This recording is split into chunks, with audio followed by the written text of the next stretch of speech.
baik anak-anak, sebelum kita mulai pelajaran pada pagi hari ini, kita speaking terlebih dahulu agar kita tidak mengantuk dan tetap semangat. Silakan berdiri.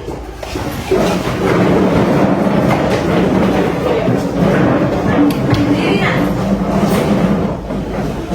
Oke, speakingnya di sini ada yang tahu kan? Yang dikasih apa? Dikasih wow, untuk wow namanya. Ada yang tahu? Tahu. Dikasih apa? Dikasih B, kasih O, kasih W. Wow, keren. Wow, keren. Wow, keren. Wow, keren. Sekali lagi. Dikasih apa? Dikasih B, kasih O, kasih W. Assalamualaikum warahmatullahi wabarakatuh. Waalaikumsalam warahmatullahi wabarakatuh. Selamat pagi anak-anak. Apa kabarnya kalian hari ini? Baik. Sebelum kita mulai belajar pagi hari ini, ada baiknya kita berdoa dulu kepada ketua kelas. Tolong pimpinannya.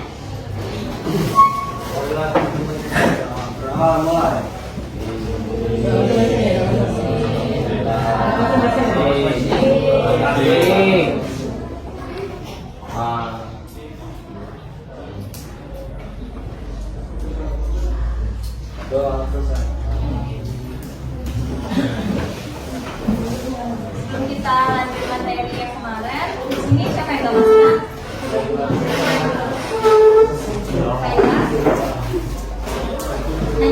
Naika sama? Naika saja.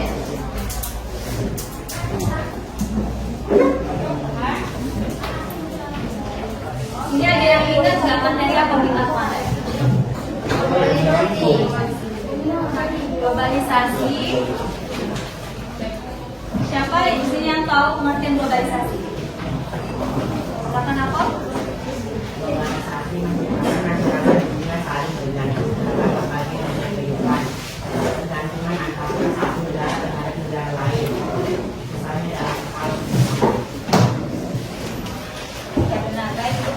Globalisasi adalah sebagai luasnya pengaruh kehidupan manusia maupun ilmu pengetahuan di seluruh penjuru dunia.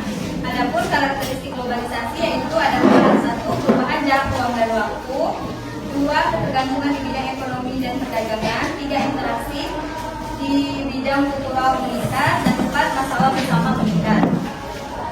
Adapun juga dampak positif dan dampak negatif globalisasi. Dampak positif globalisasi yaitu berkembangnya pengetahuan dan teknologi, komunikasi kita semakin cepat, dan mempertinggi pandangan hidup kerja sampai arus ekonomi yang semakin meningkat. Dampak negatifnya yaitu ada terjadinya kesenjangan sosial karena ada yang belum bisa menerima kehidupan yang modern. Terus ada dampak negatifnya juga terjadinya pola-pola hayati yang konsumtif. Selanjutnya ada ciri-ciri globalisasi yaitu ada 4. Meningkatnya interaksi budaya antar bangsa, 2. adanya keterbukaan di berbagai bidang, 3. runtuhnya kedaulatan nasional, 4. meningkatnya ketergantungan ekonomi antar bangsa. Kemarin Ibu sudah menjelaskan bentuk-bentuk globalisasi. Di sini ada yang masih ingat? Bentuk-bentuk globalisasi ada berapa?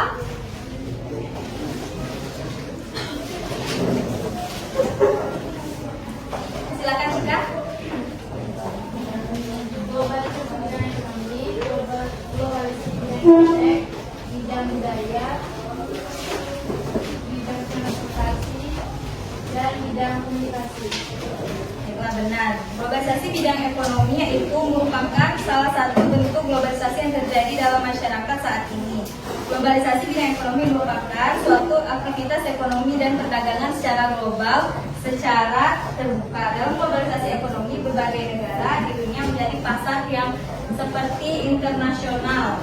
Globalisasi perekonomian mengharuskan penghapusan seluruh batasan dan hambatan terhadap arus-arus perekonomian internasional. Dan ada globalisasi bidang iptek. Globalisasi bidang iptek yaitu semakin berkembang pesatnya karena adanya perkembangan teknologi. Seperti contohnya dari kita sebelum ada handphone, kita menggunakan seperti surat, terus belum bisa SMS, sebelum ada handphone. Jadi komunikasi semakin cepat ketika ada globalisasi bidang iptek. Kemajuan di bidang iptek menjadikan interaksi manusia dengan manusia lain tidak dibatasi oleh ruang dan waktu karena bisa melalui handphone. Dan setiap saat manusia dengan berbagai perangkat atau pengetahuannya dapat dengan mudah menjalin hubungan, mendapatkan informasi ataupun penyebaran informasi ke orang lain. Kita bisa mendapat berita-berita sekarang kan bisa dari televisi, bisa dari internet. Enggak, kalau dulu kan kita dari koran, kalau misalnya enggak bisa dari televisi. Kalau sekarang kan dari WhatsApp sudah bisa semua. Terus globalisasi bidang budaya. Globalisasi bidang budaya yaitu terpengaruhnya adanya globalisasi budaya dari negara lain. Seperti contohnya masuknya budaya K-pop. Kalian di sini ada yang hobi K-pop? Eci hobi K-pop kan? Jadi budaya K-pop itu seperti dari segi perubahannya itu pakaian crop top kayak gitu, terus seperti perubahan bahasanya. Nah, globalisasi dalam bidang budaya memberikan manfaat, misalnya memperkaya budaya bangsa, namun di sisi lain memberikan ancaman juga terhadap kita karena keberadaan budaya lokal bangsa, contohnya penyeragaman atau homogenisasi dalam globalisasi budaya. Salah satunya contoh bahasa dunia, semua orang belajar bahasa Inggris untuk dapat berkomunikasi dengan masyarakat dunia dalam globalisasi budaya. Disebutkanlah kesamaan semua kebudayaan di dunia, tapi ada juga dampak negatifnya seperti hilangnya budaya asli kita karena terlalu mengikuti budaya-budaya barat.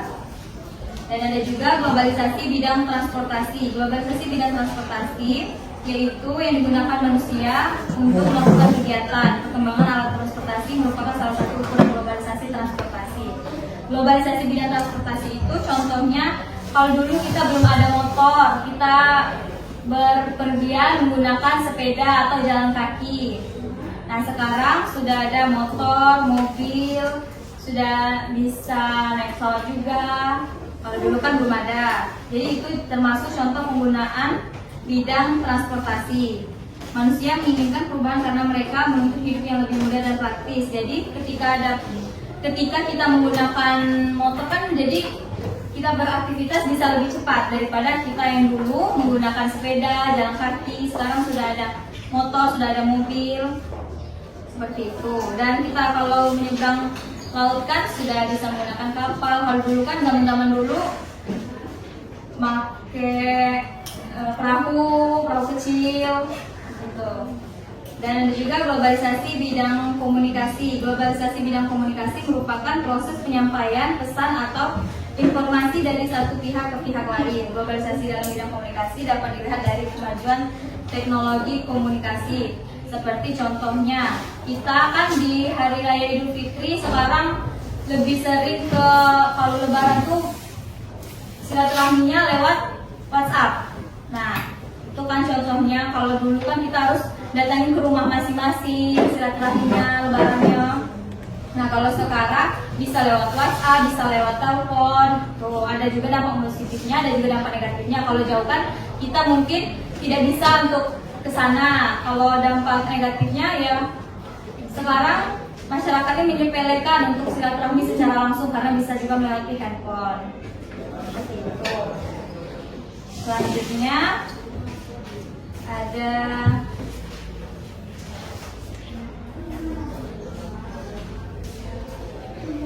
ada upaya menghadapi globalisasi. Silakan buka lagi modulnya. Upaya menghadapi globalisasi yaitu ada 8.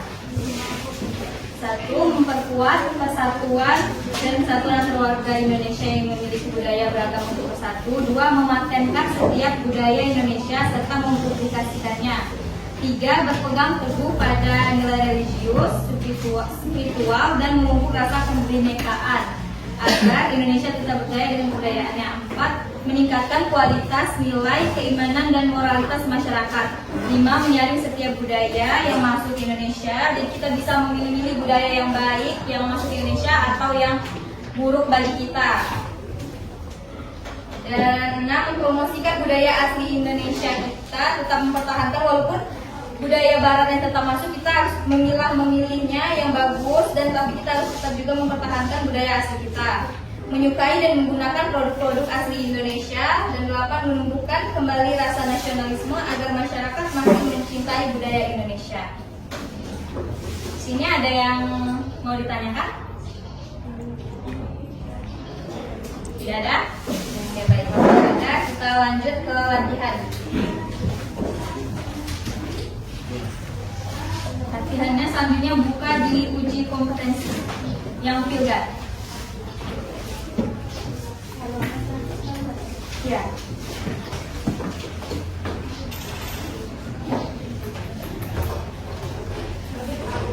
Ya, nah, bagian 1 sampai 30. Silakan ya. Ya, bagaimana anak-anak? Sudah selesai tugasnya? Nah, kita PR-kan saja, minggu depan dikumpulkan. Baik, sekian pembelajaran kita pada pagi hari ini. Lebih dan kurang Ibu mohon maaf. Ibu akhiri. Wassalamualaikum